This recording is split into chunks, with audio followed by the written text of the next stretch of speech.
नमस्कार। आज फिर से एक बार बात करते हैं बिहार में ही हो रहे घटनाक्रमों की। जिस प्रकार से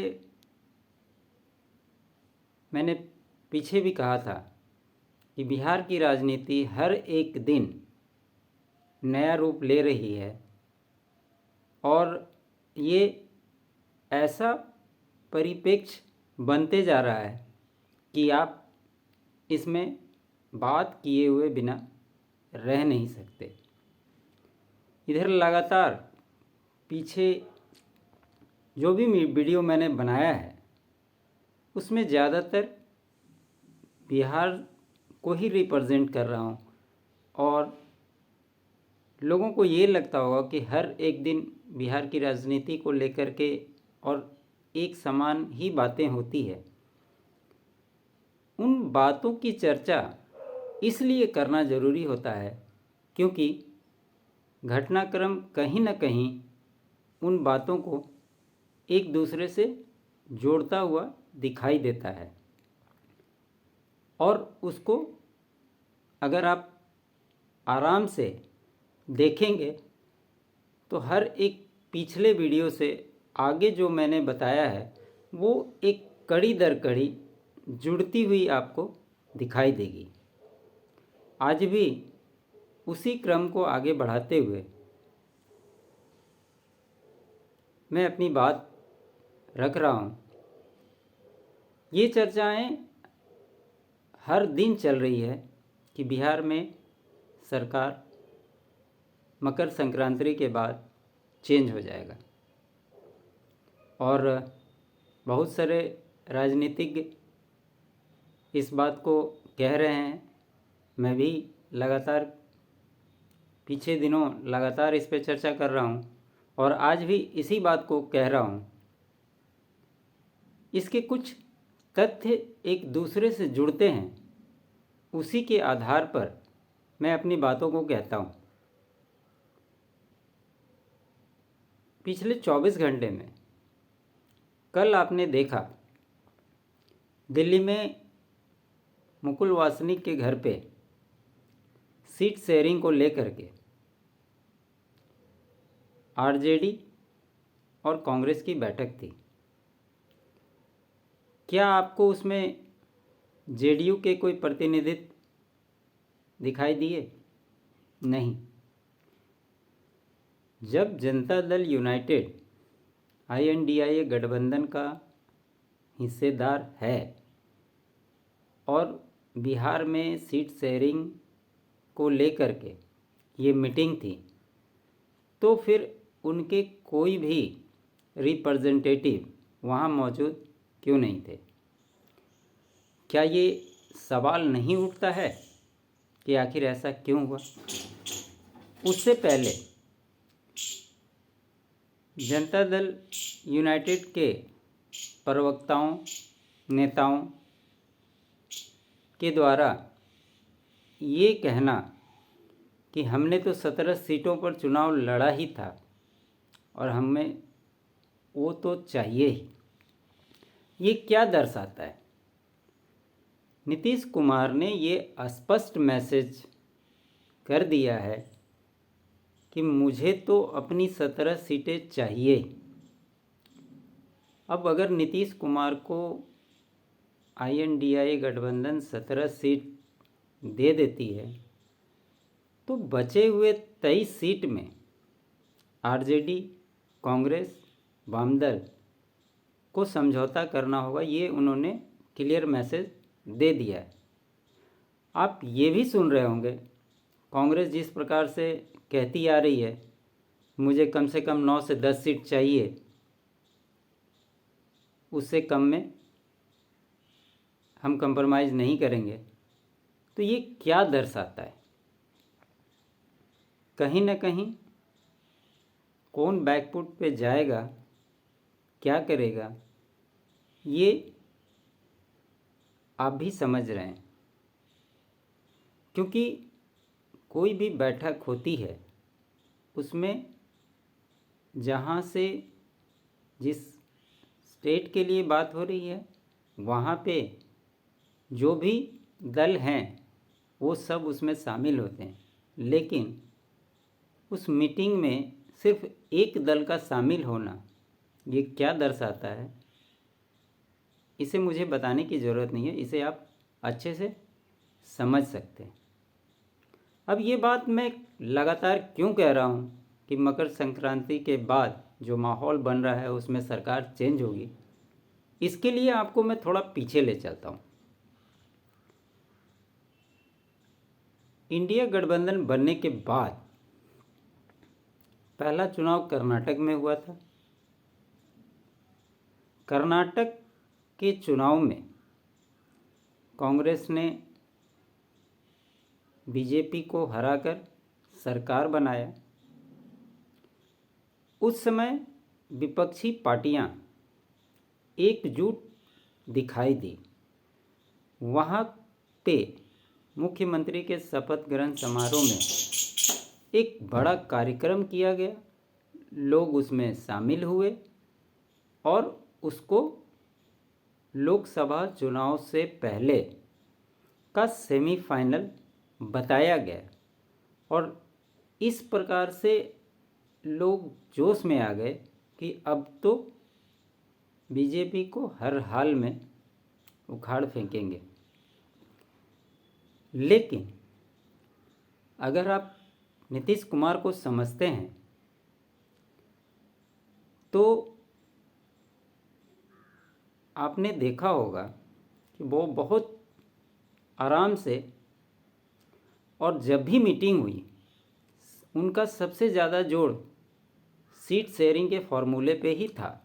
उन्होंने ही सबसे पहले सीट शेयरिंग को लेकर के बात की और उन्होंने कहा कि बाकी सब तो ठीक है, लेकिन सीट शेयरिंग का फॉर्मूला पहले तय होना चाहिए ताकि हर पार्टियां अपने हिसाब से चुनाव की तैयारी कर सकें, जो कि आज तक नहीं हुआ। उसके बाद 5 राज्यों के विधानसभा चुनाव हुए। उसके जो परिणाम आए वो भी आप लोगों को पता है, किस प्रकार से हिंदी पट्टी के 3 राज्यों मध्य प्रदेश, राजस्थान, छत्तीसगढ़ में बीजेपी ने बड़े अंतर से कांग्रेस को हराया। ये भी इस बात को दर्शाता है।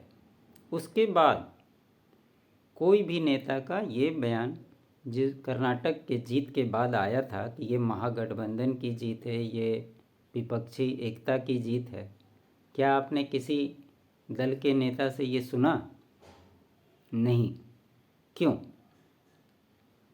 और उसके बाद जो चौथी बैठक हुई और जिस प्रकार से नीतीश कुमार ने उस बैठक के बाद अपने आप को किनारा किया, ये स्पष्ट दिखाता है, उन्हें समझ में आ गया कि इस गठबंधन में रहने से कुछ हासिल होने वाला नहीं है।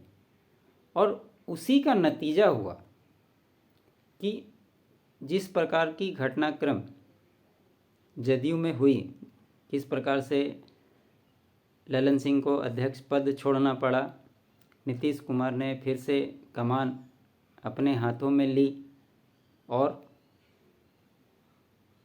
अभी जो वो फैसला ले रहे हैं ये क्या दर्शाता है? आपको ये भी पता है कि जब 2022 में नीतीश कुमार महागठबंधन के साथ बिहार में सरकार बनाए थे, उसमें 2 नाम बहुत तेज़ी से उभरे थे। वो थे ललन सिंह और विजेंद्र यादव का, और उन्होंने कई बार खुले मन से कहा कि इन्हीं लोगों के कहने पर हम महागठबंधन में आए थे। तो कहने का मतलब ये है कि नीतीश कुमार को कमान अपने हाथ में लेने का मेन मकसद ये था कि कहीं से भी रास्ते में कोई रुकावट ना आए, वो खुद से स्वतंत्र रूप से फैसला ले सकें और इसमें कहीं कोई तरह की अड़चन ना आ सके। कल जैसे हमने आपको बताया था कि ये उनकी लास्ट पारी है और वो अपने रिटायरमेंट प्लान को किसी अच्छे कंपनी से लेना चाहते हैं जिसमें कि बहुत सारी सुविधाएं उनको मिले, ताकि किसी तरह की परेशानी में वो उसका इलाज अच्छे से हो सके। ये कहीं ना कहीं एक दूसरे को इसीलिए जोड़ता है और इसीलिए मैंने कल आपको रिटायरमेंट प्लान वाली बात बताई थी। अब ये मैं क्यों कह रहा हूँ कि 14 तारीख के बाद हर कोई नज़र लगाए हुए कि 14 के बाद ही क्यों, अभी खड़मास चल रहा है, आपको पता है। कल एक खबर आई और हमने भी ये बताया था कि आने वाले समय में जनवरी और फरवरी माह में प्रधानमंत्री मोदी, अमित शाह, जेपी नड्डा की कई रैलियां प्रस्तावित है जो कि बिहार में आपको देखने को मिलेगी। कल ही ये पता चला कि प्रधानमंत्री की रैली 13 जनवरी को बेतिया में प्रस्तावित है और ये अगर रैली होती है तो ये इस बात की पुष्टि करती है कि जो बातें मैं कह रहा हूँ वो निश्चित तौर पे आपको 14 तारीख के बाद की स्थिति को दर्शाता है। इसको भी आप समझिए। विपक्षी पार्टियां यह इंतज़ार कर रही है कि खड़मास ख़त्म होगा तब हम इलेक्शन मोड में आएंगे, लेकिन मोदी ऐसा नहीं सोचते और उनकी जो 13 तारीख की रैली अगर बेतिया में होगी तो आप मान के चलिए कि निश्चित तौर पे नीतीश कुमार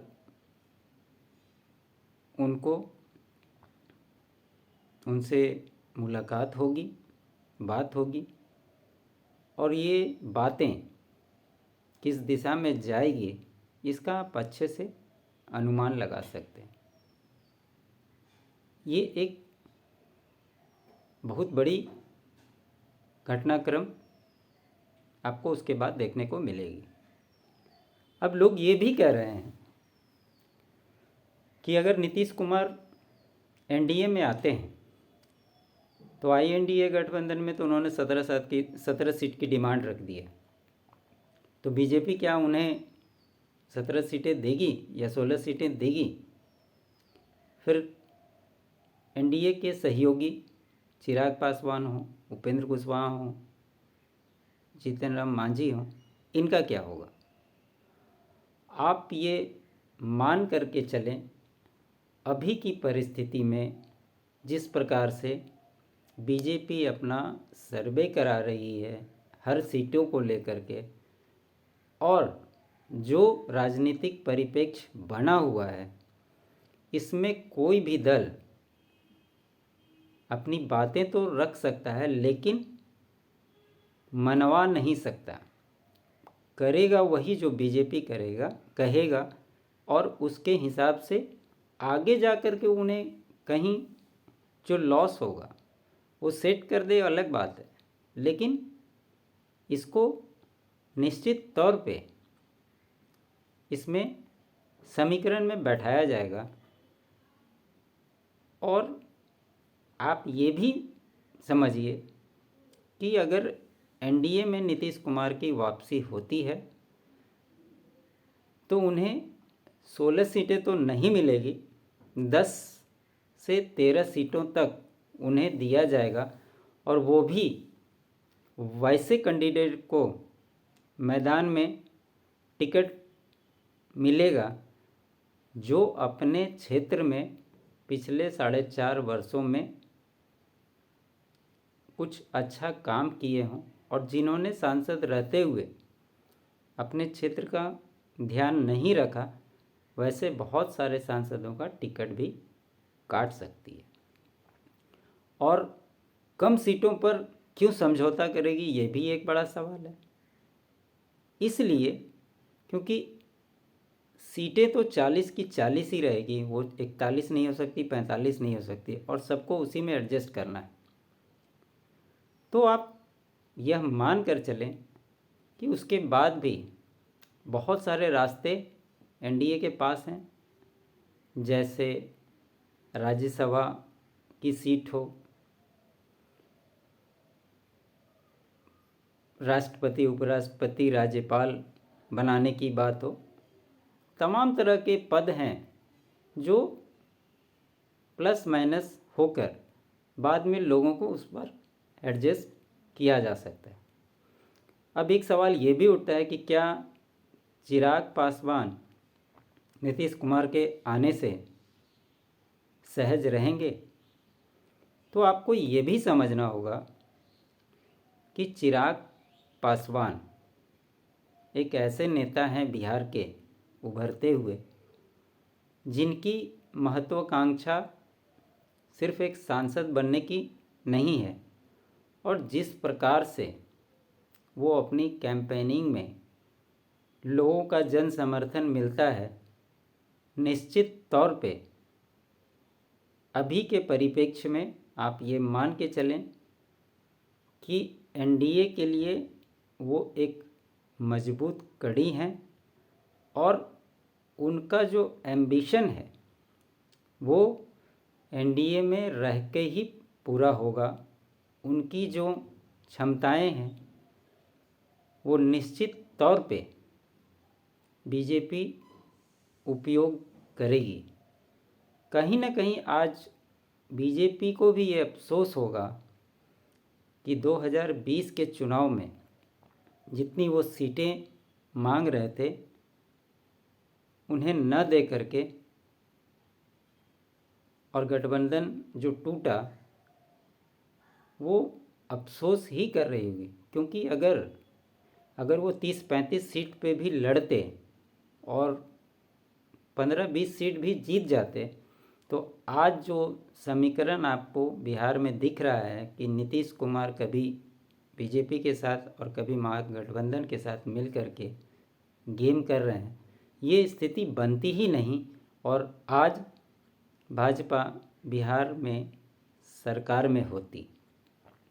तो चिराग पासवान के महत्व को बीजेपी बहुत अच्छे से समझती है, और आपको ये भी पता है कि राजनीति में कोई दुश्मन नहीं होता है।